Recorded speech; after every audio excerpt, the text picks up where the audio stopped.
Otep à tous, bien-aimés frères et sœurs, du 16 au 19 avril 2024, le Premier ministre du Niger, le docteur Lamine Zein, était aux États-Unis pour un sommet de la Banque mondiale.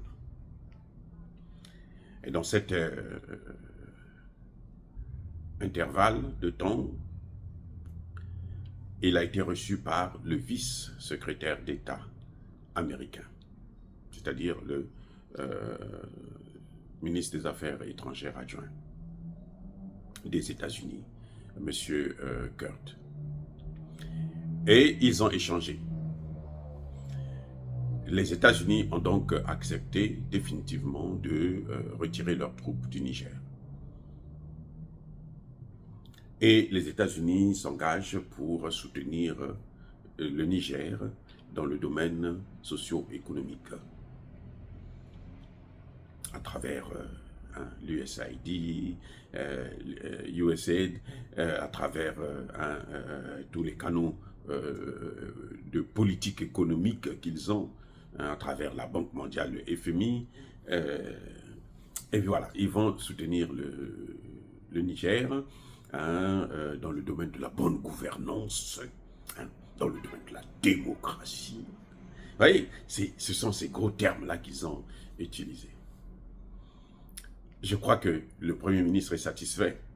Moi, je serais satisfait pour le fait qu'ils acceptent de partir, encore que ça traîne les pas. Parce que faire partir une base, quand ils sont venus là, ils n'ont pas pris autant de temps. Donc pour partir aussi, là, ils n'ont pas besoin de tout ce temps-là. Ils auraient déjà commencé à se dégager.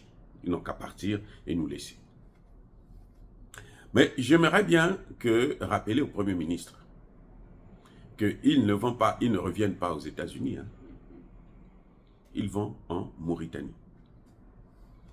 Et la Mauritanie, là, c'est un pays du Sahel. Donc, ils restent dans le Sahel. Pour quel intérêt? La Mauritanie, il n'y a pas de terrorisme. La Mauritanie, c'est un pays où il y a une dictature démocratique. C'est-à-dire que la majorité qui est noire, à plus de 85%, n'a pas accès au pouvoir. Il n'y a que les Arabes qui ont accès au pouvoir. Donc l'esclavage continue en Mauritanie. Et c'est pour ça qu'ils y vont. Ils vont pour renforcer le pouvoir mauritanien et continuer à persécuter nos frères et sœurs noirs. Et on voit ce qui est en train de se passer actuellement au Mali. La déstabilisation est en train de venir beaucoup plus du côté de la Mauritanie. Ça s'est calmé un peu du côté de l'Algérie, maintenant c'est du côté de la Mauritanie. Les terroristes viennent, ils mènent des incursions et puis ils repartent en Mauritanie. Ils se font soigner quand ils sont blessés, ainsi de suite, sont traités et reviennent encore à charge.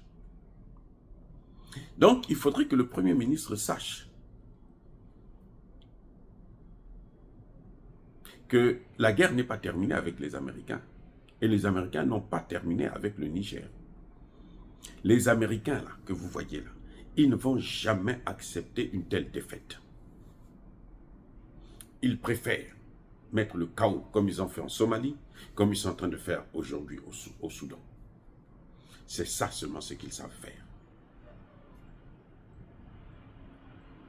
Je vous ai déjà dit que les Américains sont en train de vouloir faire disparaître le reste de la CEDEAO pour créer une autre institution qui aura pour objectif principal lutter contre l'AES.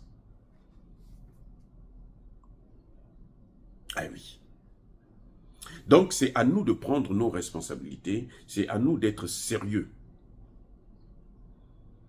Et je veux rappeler encore au Premier ministre, c'est un économiste, donc je n'ai rien à lui apprendre, dans ce domaine en tout cas, que la Banque mondiale et le FMI ont été créés en 1945. Quel est le seul pays que la Banque mondiale a déjà développé? Et notamment en Afrique. Est-ce qu'il y a un pays qui est développé ou qui est émergent en Afrique du fait de la Banque mondiale et du FMI avec leur programme d'ajustement structurel, leur financement comme on l'a vu, le Mali va prendre 200 millions, de maigres 200 millions, pour pouvoir électrifier Bamako. Mais ça n'a aucun sens. À mon avis, en tout cas, ça n'a aucun sens. Il n'y a aucun pays qui a été développé par le FMI et par la Banque mondiale. Parce que le FMI et la Banque mondiale sont des institutions qui ont été créées pour soutenir le dollar. Maintenant, de plus en plus, nous sommes en train d'aller vers la dédollarisation. Si le Sahel sort du CFA, ça va donner encore un autre coup à la dédollarisation. Et la solution pour le Sahel, je rappelle encore à M. Lamine Zen, qui est un économiste, que la solution pour le Sahel, c'est avoir sa monnaie. Et cette monnaie-là doit être garantie par l'or et non par des devises étrangères. C'est tout.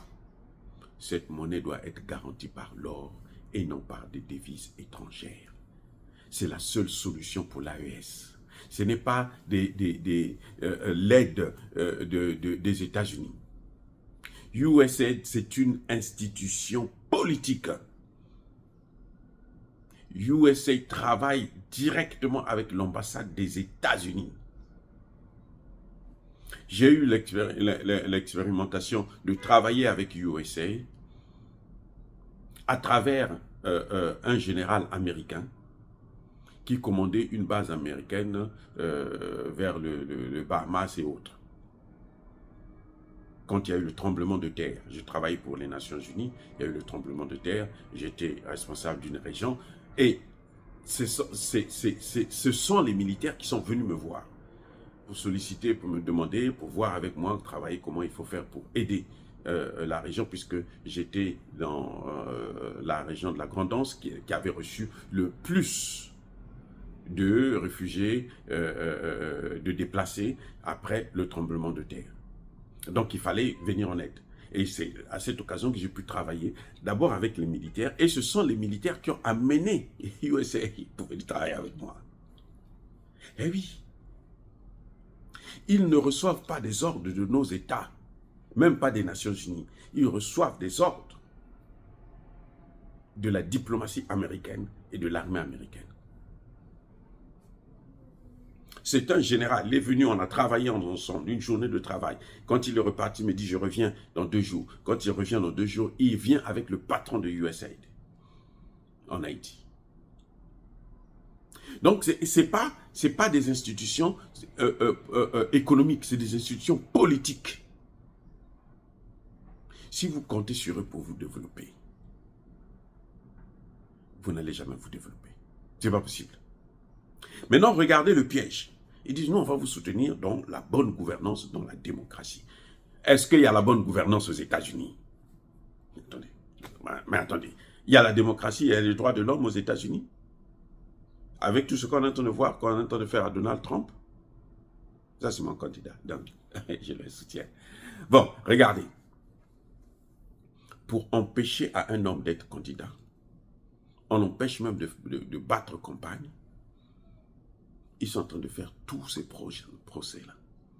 Tout est en train de... C'est-à-dire qu'il a au moins une dizaine de procès qui sont en cours dans cet intervalle de temps où il est en train de battre campagne. Ça le déconcentre. Heureusement qu'il est très fort.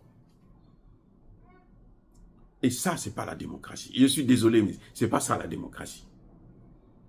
Donc, quand il vient nous parler de la bonne gouvernance, mais ils n'ont qu'à d'abord appliquer la bonne gouvernance chez eux. Quand il vient parler de la démocratie, on va vous soutenir de la démocratie, c'est pour organiser des élections. Ah, vous voulez organiser des élections? Il n'y aura pas d'élections au Niger, au Mali, au Burkina Faso, tant que la guerre contre le terrorisme ne sera pas complètement achevée. Il faut éradiquer tous les terroristes, qu'il n'y ait plus un seul qui bouge. Qu'on n'entende plus l'état de la Zawad, de ceci, de cela.